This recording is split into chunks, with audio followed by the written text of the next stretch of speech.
Hello, everyone. We are live here. So we are super excited because today is Giving Tuesday, the biggest giving day of the year. So if you're feeling generous, we hope that you'll consider supporting minorities in shark sciences this Giving Tuesday. And we are doing a bunch of live streams on various platforms, various social media platforms. I did a Facebook Live earlier today. If you are on our Facebook page, be sure to check that out. Today, right now, we have Maria's here, and we are going to do a Q&A with Maria. And super exciting because Maria is one of our Miss members.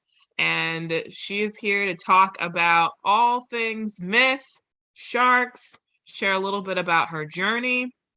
And so if you have any questions about any of those things, feel free to put them into the comments, the chat here on YouTube, and we'll make sure that she answers them. So before we get started, while everyone's kind of thinking about their questions, I have a nice little softball question for you, Maria.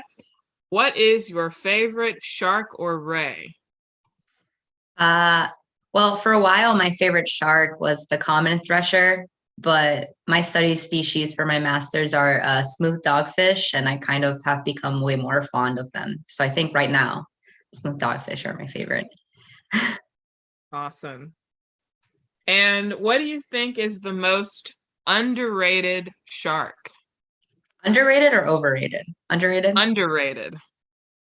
I feel like people don't give enough love to epaulet sharks. I think they're so cool. So I really like how they're kind of resistant to sort of low oxygen levels and things like that. So I like.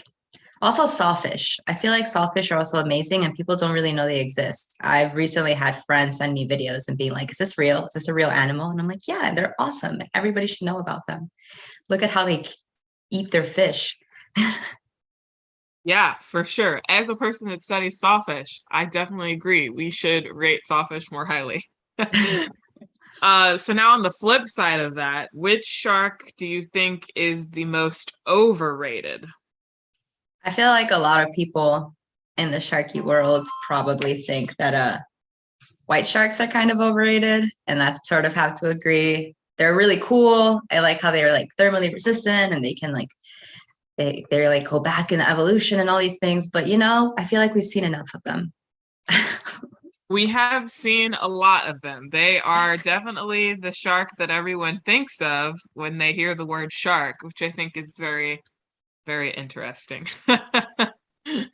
All right. So another follow-up question for you is, what's your favorite part about being a shark scientist? Definitely getting to handle the different species of sharks. So I've worked with several species, things like bull sharks, hammerheads. I've worked with sandbars. I'm working with smooth dogfish now. I've worked with sand tigers this summer. And I guess just getting to see how all these different species sort of behave and getting to learn more about them, that's the best. Being on the boat in general, I think field work is probably a lot of people's favorite part of being a shark scientist. Yeah, that's really cool. And what's your least favorite part?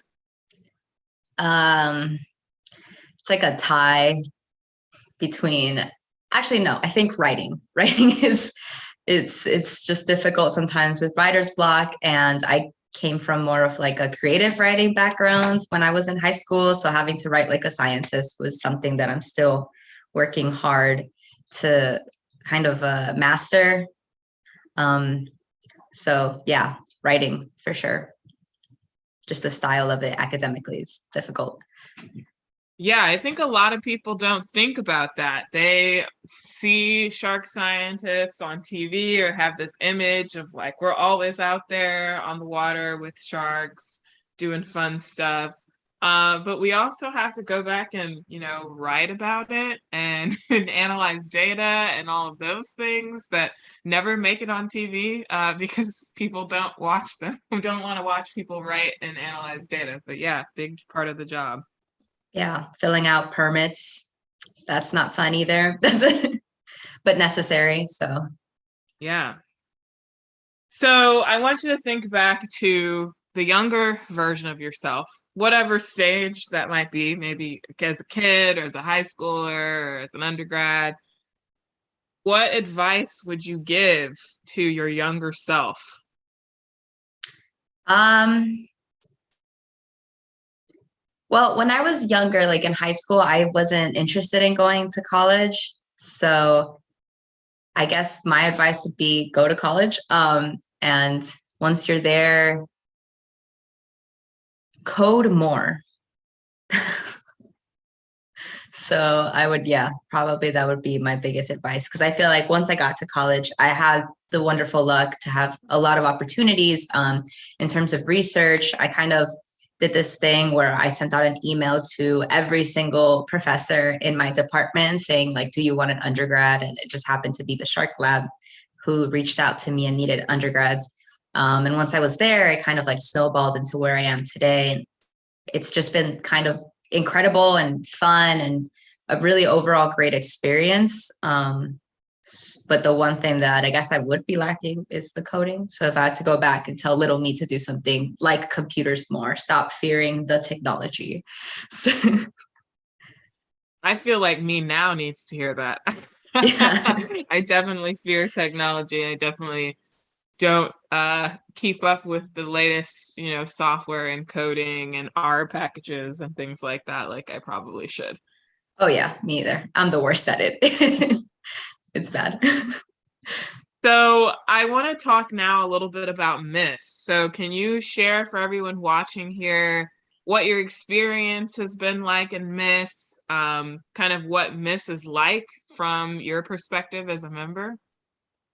So I think, like I mentioned before, I got into a shark lab literally my freshman year of college, and then I volunteered there for the 5 years. Well, I finished 4 years, but then I stayed an extra year to be a tech.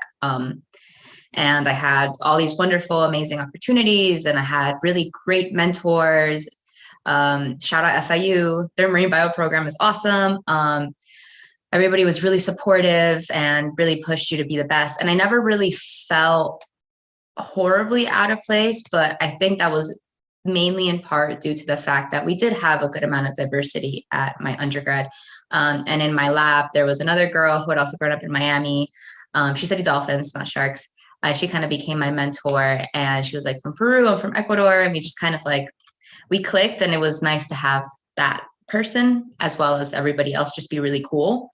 But then once the pandemic hit and I got into grad school, when I moved to Delaware, it was such a culture shock for me coming from Miami. And it did feel intimidating a lot of the times, just being around people who weren't used to being around people who were Hispanic or spoke Spanish or, listen to Spanish music, things like that. And just in general, there were, I think in our entire grad program, we only have 3 non-white people, which again was just really different for me. So when Miss happened, that felt like this kind of community that came in at the perfect moment for me, because like I had no idea that there were so many women of color who were doing these amazing, people of color doing these amazing things in shark science, and just having people that I can reach out to. I mean, having, for example, Jenny, she's a person who does life support at the Baltimore Aquarium. I worked with her over the summer, and just having her around, and we kind of both found out at the end of that experience we were Miss, and we were super excited about it. And now we just like message, and I kind of have her to reach out to when I need help with things like that. So yeah, just having that sort of like community has been really nice, and also being able to do outreach things. There's not a lot of outreach in person here right now, where I'm at, just because of COVID. We can't really go to schools for kids anymore. So like being able to do Guild Guardians and create this free education content, that was really awesome for me. I really liked it. I was a middle school teacher for a year, so like it was really nice to be able to kind of still have that education for kids experience too. So yeah. Awesome. So, what's one thing that you want everyone to know about sharks? Dispel any misconceptions, any cool facts that you want to share, anything like that? Um, I guess the main thing that is for people, especially who live on the coast, is that, and a lot of people don't know this, but sharks are constantly close to you. Like you don't know them, but there's probably a shark 10 feet, maybe less than you, more or less at all times if you're in the ocean. So even though there's like this reputation of them being like, you know, biting people, hurting people, a lot of the times, most times that is stuff that happens because a lot of times the fault person who gets bit or things like that. But if they wanted to bite you, they could. They're right there. And you shouldn't be afraid of them because at the end of the day, they're not interested in you. They're interested in fish and things that taste good. So yeah, that. And also that they're really cool. Like, I don't know, I think sharks, especially the more I've been able to work with them, like doing husbandry and seeing them every single day, they have personalities. Like, you know, I don't even need tags sometimes to know who my sharks are anymore because I'm like, ah, yeah, that one's doing that weird thing. Like, I know who that is. Or this one likes to kind of come up and be more social around me when I come in. I know who that is. So I don't know. They're just animals. They're beautiful and they're mysterious. And I think the more we learn about them, the more there's to love. So Yeah, definitely. mhm. So I want to just take a minute. Can you tell everyone a little bit about your research and what you're working on, what you do, what's your job? Yeah, so right now I'm a master's student at the University of Delaware. I'm in Dr. Erin Carlisle's lab, and I am working on the sublethal effects of methylmercury on the physiology and the cognitive ability of these smooth dogfish. So kind of in like a little summary, we know that elasmobranchs, so shark skates and rays, have a lot of mercury and methylmercury within them. We've had like years of research finding them in things like their fins, their muscle, their blood. They're in all sorts of different tissues and in very high levels. So a lot of places, like a lot of governmental facilities will tell you like, oh, don't eat shark because there's like a high mercury content. But we don't know anything about what this high mercury load actually does to them. We just have no idea. No one's really looked at it. They've looked at other contaminants like it, and they see that like in development, if you have too much of it, it can affect you later on, possibly. But I'm just trying to get kind of this like baseline knowledge because with the ocean chemistry changing due to things like climate change, we don't know whether or not this mercury load hurts them. It's possible that it doesn't hurt them at all, but like if there's this change in chemistry, we don't know how that affects them being able to handle that big mercury load or like all the other bioaccumulatory toxins that they have in them. So yeah, that's kind of what I'm trying to figure out. Very cool. And a follow-up question to that, this is an exciting dream world. Imagine that you have unlimited resources, funding, boats, you can get anywhere in the world. What would you tackle as a big question or mystery that we have in shark research and conservation? I think the one thing that I'm just like, I don't even know how we would go about resource wise doing this is the spillover effect from marine protected areas. Like if there was a way we can be able to like have these protected areas and actually like efficiently kind of conserve different species that are migratory, especially. So like they're moving from different places. That again, totally out of my range. I have no idea how we would do that. But every time I read about that, I'm like, that seems like such a problem that's so hard to solve. And like, obviously, we have so many resources going everywhere else that like it's kind of unfathomable to think of like putting all your resources in this. But that would probably be what I would be interested in kind of figuring out if I had all the time, all the resources, all the funding. Great. All right, so folks out there watching, there's a couple of you. I see you. I see the little watching now thing. If you have any questions for Maria, please go ahead and drop those in the chat, and we'll try and answer them. But while we're waiting on some folks to do that, I want to give you some time. You've got a soapbox, you've got a platform right now. Is there anything that you want to say or shamelessly plug or share with the world? Honestly, I've been kind of knee deep in my master's thesis since like early June, since like May, really. So not a lot of things to plug right now, but I don't know. I guess I'd like to say thank you to Miss for everything. I feel like what you guys are doing is really special and awesome, and just being able to create communities in marine science. So like BIMs coming out and things like that.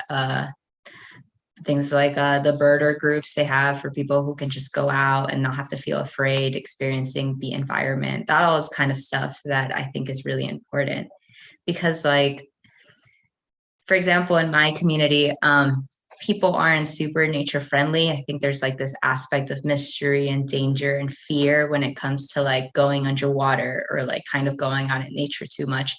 And just kind of part of that is because it's like, oh, well, that's not a Hispanic thing to do. You know, that's not like a Black thing to do. So kind of being able to create this giant community and that's much more visible. And you're like, look, we're doing it. That I think is going to be able to help out, especially kids and stuff who might be discouraged by it. Yeah. Also, just like, I guess if you want to be a marine biologist, go ahead and do it. If you have the means, try not to let people take advantage of you. Go for communities that are going to welcome you and support you and help you move on and hopefully pay you. Very important, always get paid. Don't do things for free, or try not to do things for free as much as you can. So yeah, I don't have any pluggables. I guess my Twitter is msap37. Follow me. That's it. Okay, great. Yeah, I will be sure to put your Twitter handle in the comments here so everyone watching later can get that. Well, there don't seem to be any questions coming in, so everyone, this is your last chance. You've got 30 seconds while we wrap up here to throw a question in there, and we'll try and answer it. So I want you to just kind of tell everyone why you think that they should support Miss this Giving Tuesday, and what sorts of things you're looking forward to from coming from Miss in the next year. Yeah, everybody should support Miss because it's awesome. Because it's a group of really amazing people of color coming together to provide support in a community that is sometimes very homogeneous in just its demographic. But they do things like provide funding for undergrads to go out and get these research experiences that a lot of the times are expensive, completely inaccessible. And just those type of experiences are kind of really what influence you and what kind of guide you into the things you like to do. They expose you to people who you might end up working with. So that's awesome. Seeing all of you guys go out for that workshop in the summer was amazing. I'm very jealous of the whale shark leggings. I want a pair.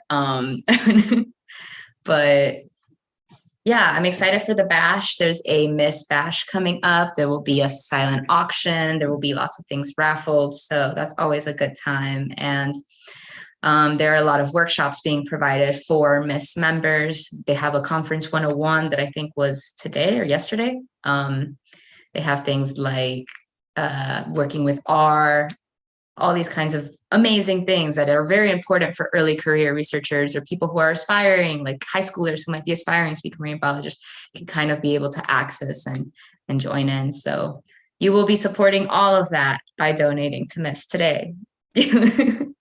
Awesome. So we did have a comment come in to YouTube, and you kind of already answered this, but I want to give it to you with a little twist. So Chris asked, what is the hashtag best shark? And you've already given your opinion about what's your favorite shark. But we have to talk about this hashtag best shark nonsense because there's a lot of debate here on Twitter about hashtag best shark.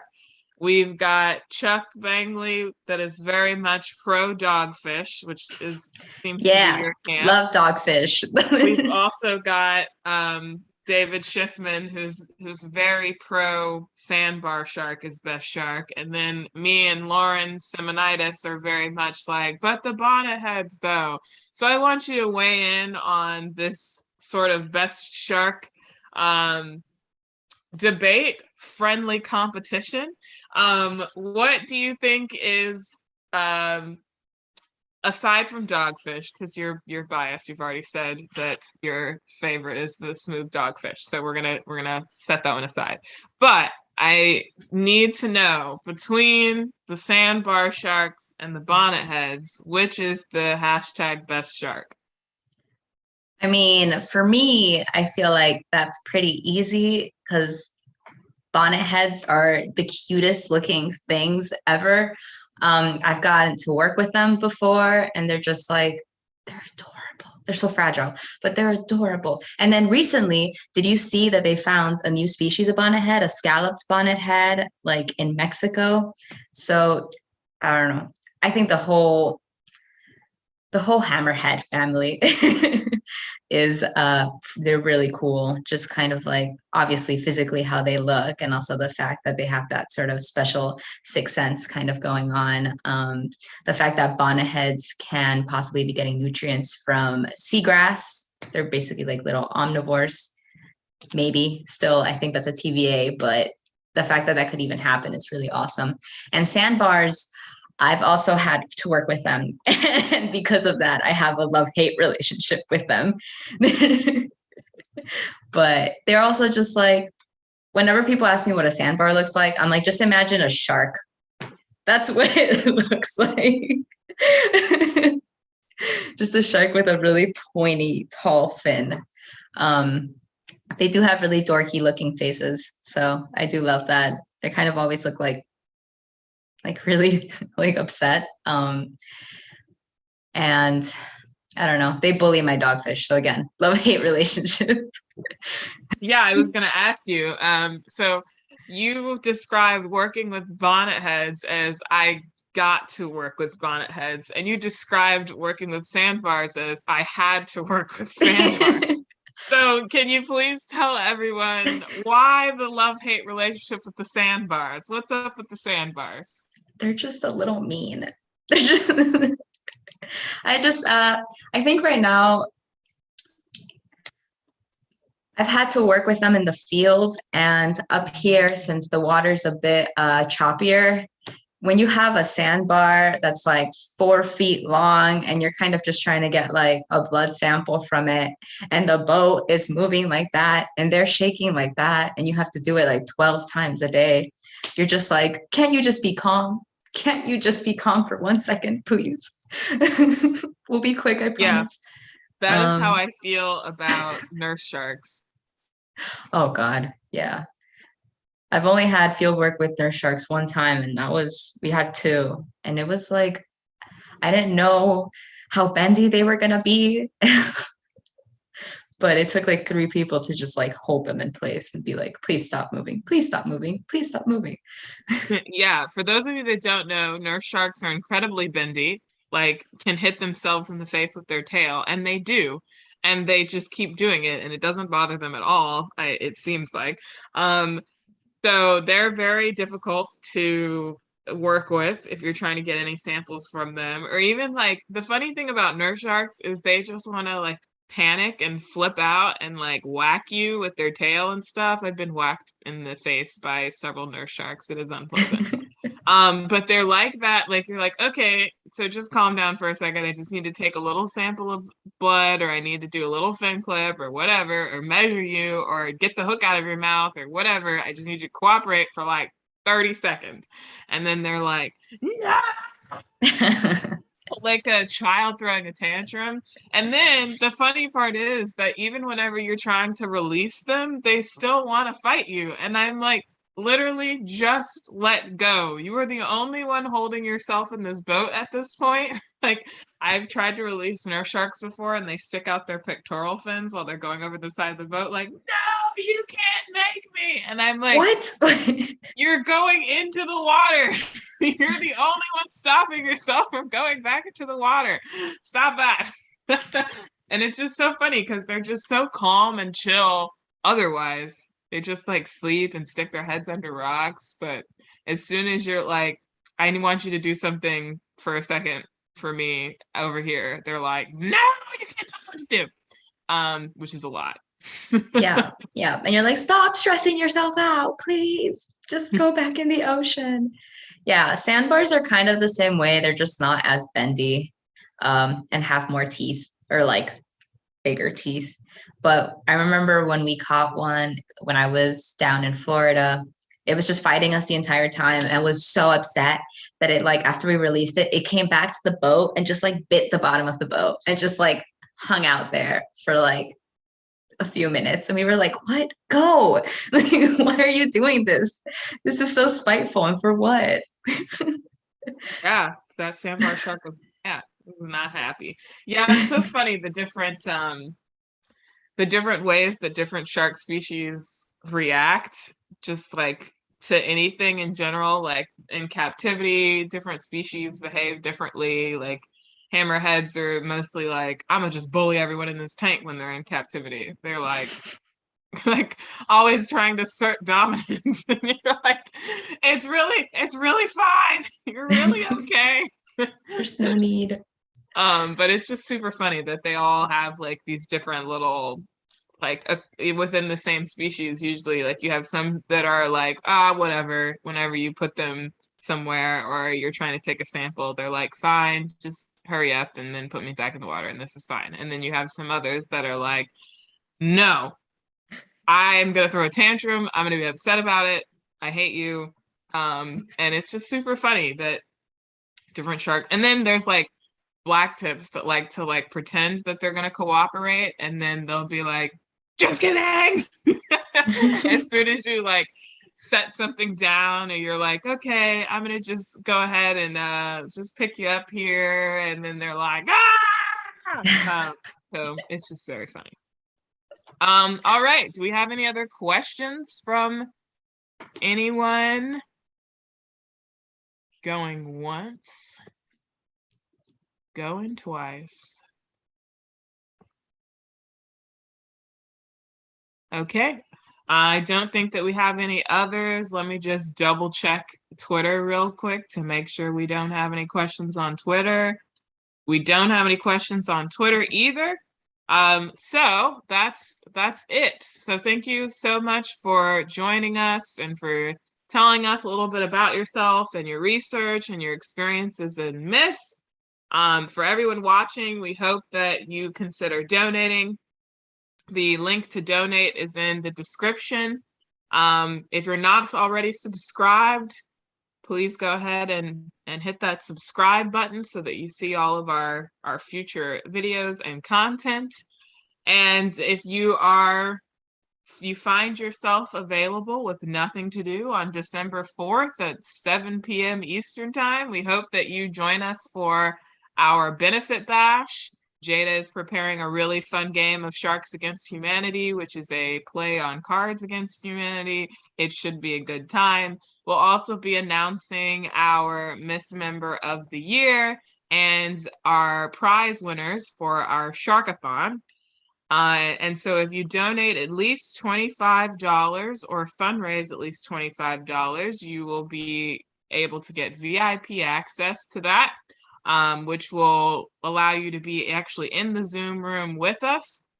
And you'll be eligible for all of our raffle prizes, and you'll be able to participate in that Sharks Against Humanity game. But for those of you that aren't able to join, VIP status will also be streaming live to YouTube. So although you won't have a chance at the raffle prizes or get to play the fun little games, you'll still get to see what's going on and what's happening.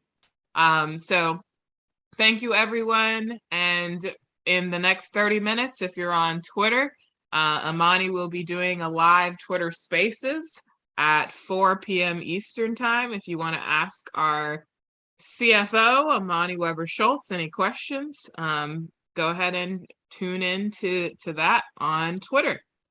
Thanks again, Maria. Yeah, thank you for having me. Everybody go donate. Go donate.